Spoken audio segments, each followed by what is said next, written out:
Assalamualaikum warahmatullahi wabarakatuh. Hello, good afternoon or good morning. How are you feeling today? As always, I hope that you'll always be fine, inshallah. Yeah. Okay, let's straight to the topic for today. Let me share screen because the topic for today, I think this is quite not really difficult or complex, but it needs more attention from you. You need to focus on this topic very well, okay? So the topic for the fifth meeting, sudah pertemuan kelima hari ini adalah verb phrase atau verbs ya. You will know the explanation about the types of verbs in English and how is the correct way to write the verbs. Okay, let's start by saying basmalah. Bismillahirrahmanirrahim.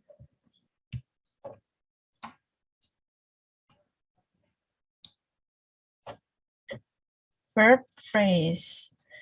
So you know that verb phrase is the predicator in a sentence ya. Jadi predikat dalam sebuah kalimat itu selalu dalam bentuk verb atau verb phrase. Nah, di sini teman-teman akan dijelaskan tipe-tipe atau jenis-jenis dari verb phrase. For the first one, verbs can be divided into two, simple and complex verbs. Ciri-cirinya adalah, for simple verb, it consists of one word or one main verb. Jadi ini hanya ada satu. The verb in a simple verb phrase shows the type of clause. For example, declarative clause or imperative, etc. For example, she goes to school or go to school. Ini hanya satu ya, only one word. For the first example, this is in form of declarative sentence. And for the second example, this is in form of imperative sentence. Ini kalimat declarative dan ini adalah kalimat imperatif, kalimat perintah ya, go to school. Ini adalah simple verb phrase yang hanya terdiri dari satu main verb, and then complex verb phrase. It consists of five words. Bisa lebih dari, bisa 2 atau sampai 5. Pokoknya lebih dari satu. May include one modal verb and one or more auxiliary verbs before the main verb. For example, she should have been taken to school. Nah, ini kan consists of 4 words ya. Bedanya dengan simple verb phrase itu hanya ini aja. Oke, teman-teman pasti sudah mengerti ya. I hope that you understand the difference between simple verb phrase and complex verb phrase. This is an easy one. Okay, next one. Tadi dalam kompleks diceritakan atau dijelaskan ada auxiliary verb ya. But what is auxiliary verb? Lexical verb versus auxiliary verb. For lexical verb, it has the most meaning. Jadi satu word ini, satu verb ini pasti sudah memiliki meaning tersendiri. It may occur in several forms. For example, write, this is in form of present tense, and then wrote, past tense, and written, perfect tense. This one is continuous tense, and to write, this is what we call as to infinitive. Okay, for example, she goes to school. Goes-nya punya meaning tersendiri, or go to school, or I do the laundry. Nah, do-nya ini punya meaning tersendiri. Kalau sini I do the laundry, do artinya bukan melakukannya tapi mencuci ya. Saya mencuci laundry, I do the laundry. Jadi teman-teman dalam mengartikan sebuah kalimat dalam bahasa Inggris, ingat salah satu yang paling penting adalah konteksnya, the context. Okay. we already understand what lexical verb is. Now we go to auxiliary verb. Auxiliary or helping verb. Nah, what is auxiliary verb? This is the verb in front of lexical verb. Nah, sebelumnya lexical verb, jika ada verb lagi, nah itu kita namai sebagai auxiliary verb. That help indicating the process of the lexical verb. Auxiliary verbs express tenses, aspect, modality, voice, emphasis, etc. For example, be.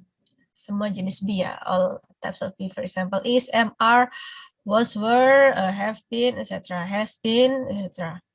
And then modals. Will, may, can, would, might, could, shall, may, might, ought to, have to. Nah, itu semua model. We call them as auxiliary verb. And then do. Nah, bedanya apa do di sini dengan do di sini? Nah, bedanya, what is the difference between do in form of auxiliary verb and do in form of lexical verb? Now, for example, I do like you so much. And then I do the laundry. Nah, ciri-ciri dari auxiliary verb adalah setelah auxiliary verb itu pasti ada lexical verb. Nah, di sini lexical verbnya bukan do, tetapi like. Nah, sama seperti ini. Setelah don't, ada lexical verb read.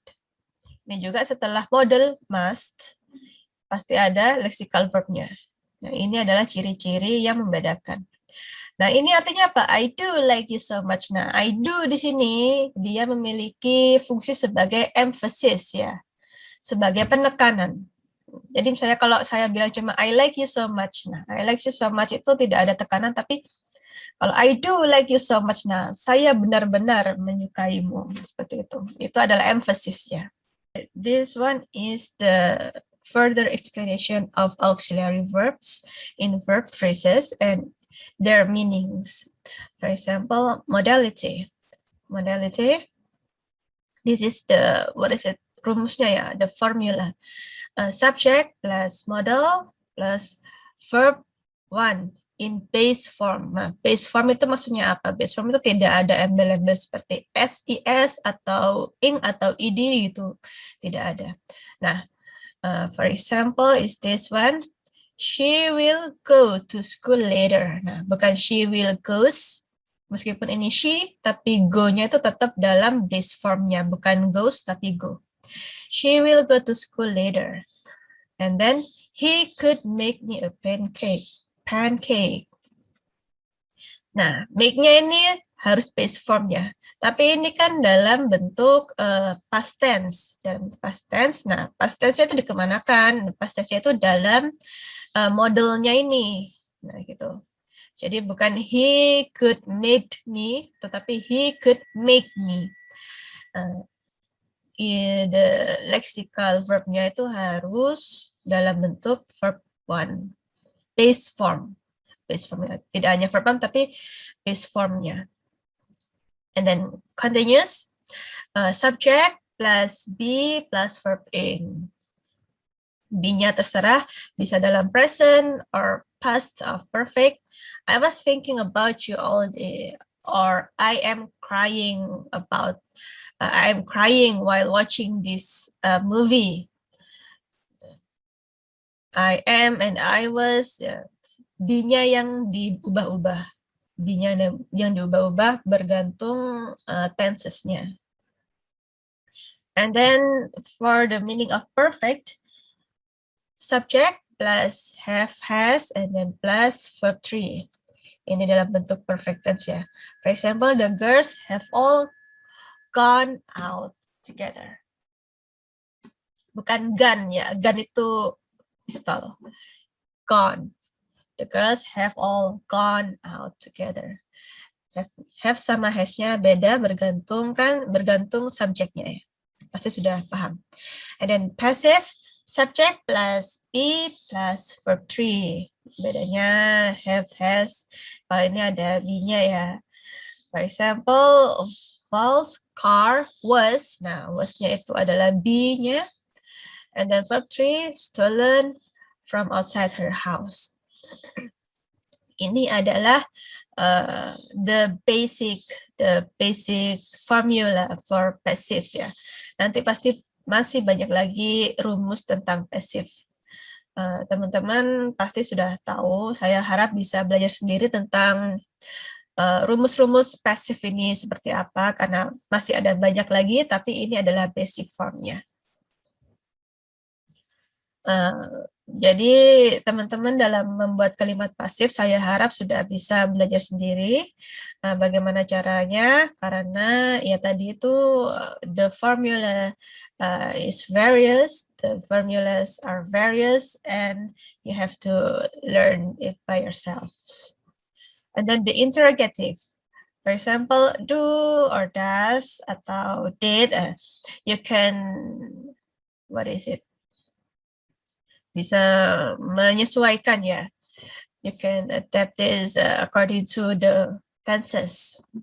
Plus verb, plus subject, and then verb 1, the base form, and then this.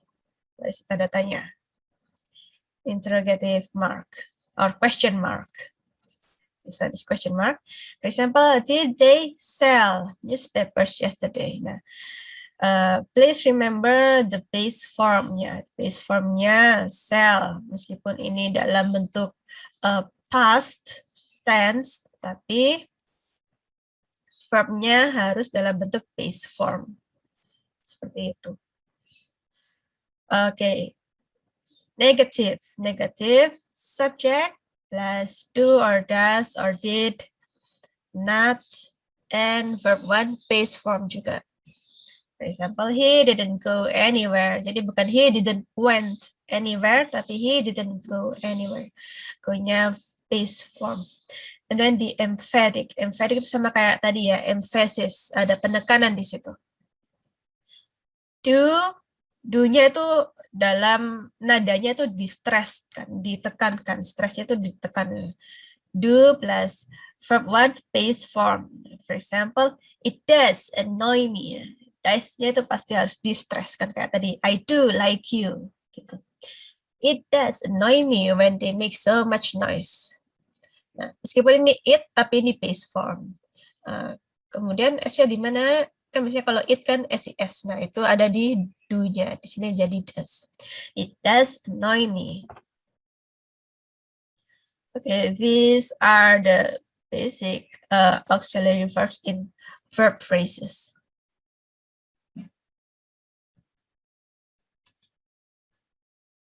Okay.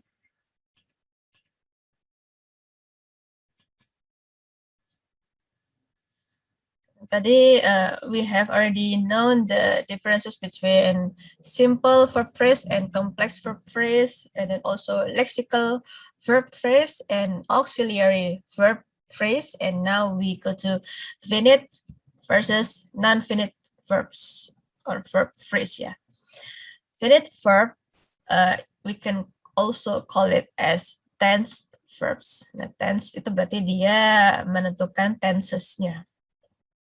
For example, the first verb in a complete English clause is either in present tense or the past tense and is called the tense verb or the finite verb. For example, Ahmad is happy today. Is-nya itu adalah finite verb. He is smiling widely. Is-nya, the is the finite verb. Smiling itu apa? Nah, kalau gitu. Smiling nanti kita akan tahu. Is the finite verb. We ask him why he is happy. Nah, ask is the finite verb, but he doesn't answer. Apparently, he won a ticket to Dubai last night. Won-nya ini adalah finite verb juga ya. Jadi it determines the tenses. Bisa dalam bentuk be seperti ini, is, and then also verb.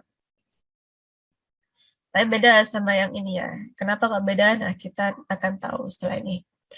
This is the finite verb, and then now non-finite verb. Non-finite verb can be divided into three: gerunds, infinitives, and participles. However, if you read Verpur's book, you will see that non-finite verb will be divided into 4 types. However, they are just the same as this. Okay.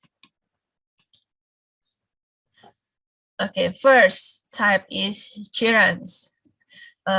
However, I believe that you have already studied about gerunds in high school, ya.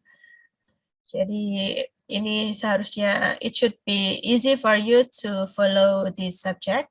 Okay, so gerunds, it is always in form of verb ing, tetapi verb ing-nya tidak berperan sebagai verb, tapi sebagai noun.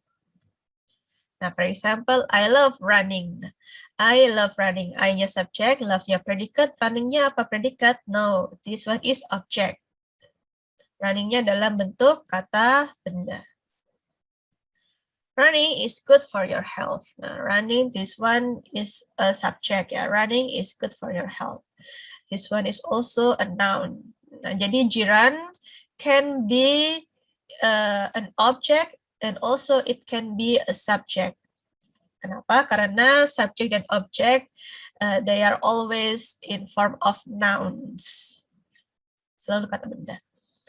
And then next one, plain or bare infinitives. You can say it as plain infinitive or bare infinitive.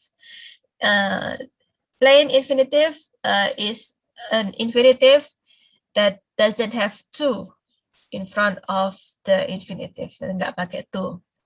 For example, okay, so this is how you use plain infinitive. You can use plain infinitive after would rather or after had better, and then after modals except modal plus to. Kenapa? Karena dia nggak ada to-nya harusnya. For example, be able to, need to, ought to. Nah, ini tidak termasuk plain infinitive ya, karena ada to-nya. And then after do or after certain verbs such as causative verbs. Causative verbs have, let, make, or hear, help, or watch. For example, I would rather watch a movie than a cartoon. Nah, watch-nya ini adalah plain infinitive. Bukan would rather-nya ya. After would rather-nya. Or after had better. After would rather is a plain infinitive. Jadi kalau teman-teman menggunakan kata would rather, jangan sampai salah, jangan sampai I would rather to watch, itu salah. Yang benar adalah I would rather watch. Okay, this one I have a little bit of typo. We should buy a nice present for her. Jadi bukan we should to buy, nah itu salah. Itu grammatical mistake ya. We should buy a nice present for her. Or she didn't like the coffee I made. Nah, after do di sini, ini adalah do dalam bentuk past. Ada plain infinitive without to ya. Bukan she didn't like to the coffee I made. Oh, or she didn't to like the coffee I made. Okay, he lets his sister build her own house. He lets his sister build-nya harus dalam base form. Ingat, harus dalam base form. Meskipun di sini adalah his sister itu harusnya verb-nya kan ada s atau is ya. Harusnya builds. Tetapi karena dia ada lets-nya, he lets his sister.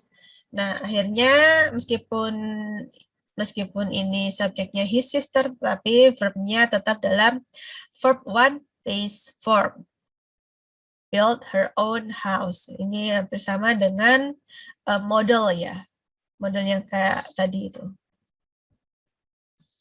Okay, this one is plain infinitive and now we go to two infinitives. Nah, ini tidak ada to, tapi ini sekarang ada to.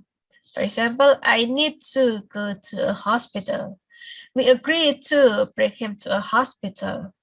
She promised to buy me a bike. Nah, bukan she promised buy me a bike, tapi she promised to buy me a bike. I failed to get an A in English syntax. Jangan sampai ya. I failed to get an A in English syntax. Nah, saya ingin menjelaskan sedikit. For example, she promised to buy me. Kenapa ini pakai itu? Karena setelah to ada verb. Tetapi misalnya kalau setelah promise ini diikuti oleh indirect object, for example, she promised me to go to a hospital, for example. She promised me to go to a hospital. Nah, to-nya itu setelah indirect object-nya. Setelah me, ya. She promised me to go to hospital. Or she promised me to buy a bike. Nah, bisa jadi seperti itu. And the fourth one is participle. Participles can be divided into two. Present participles, they end with verb ing, and then past participles, they end with verb 3. Okay, so the explanation is participles can either function as adjectives. Nah, meskipun verb ing, tapi beda dengan jiran ya. Kalau jiran, they function as nouns, tapi ini adjective. For example, cooking oil. Cooking di sini adalah adjective. Or follow a finite verb to help with tenses. For example, John was cooking dinner. Cookingnya di sini adalah past participle. Was cooking. I mean present participle. Was cooking because this ends with verb ing. Okay, so the example. Let's fix the broken window. Nah, broken sama cooking ini meskipun beda bentuknya, cooking itu present participle karena ada verb ing, dan ini adalah past participle karena dia verb 3, but they have the same function, which is adjective. They are adjectives. Okay, and then we were watching a movie when Dad came home. Ini adalah past continuous tense. We were watching a movie when Dad came home. Ya, sama dengan John was cooking dinner. Okay, thank you very much. This is the end of our meeting. Don't forget to do the assignment that I have given to you in the Google Classroom. Okay, thank you very much. Let's end this meeting by citing doa kafaratul majelis. Bismillahirrahmanirrahim.